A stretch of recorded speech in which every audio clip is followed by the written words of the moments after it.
Bonjour à tous et bienvenue sur Créolab. Avant que la vidéo commence, abonne-vous et likez la vidéo pour m'aider avec la chaîne. Gojo Satoru est considéré comme le sorcier le plus puissant de sa génération. Pourtant, son combat contre Sukuna a marqué un tournant dans Jujutsu Kaisen. Beaucoup de fans se demandent, et si Gojo avait réussi à esquiver le fameux World Slash, aurait-il pu gagner? Dans cette vidéo, on va analyser en profondeur pourquoi, malgré cette hypothèse, Gojo aurait fini par perdre.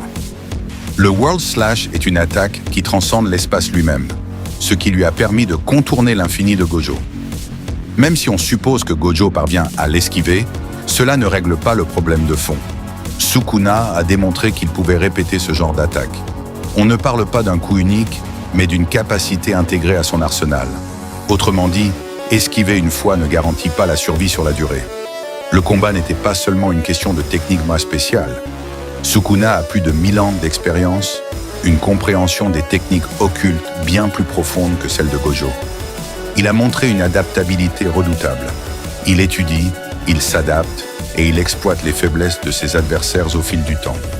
Même si Gojo avait repoussé l'assaut initial, Sukuna aurait continué à tester, à analyser et à trouver un autre angle d'attaque. Beaucoup oublient que Gojo n'est pas invincible. Son pouvoir repose en grande partie sur l'infini et sur la technique du limitless.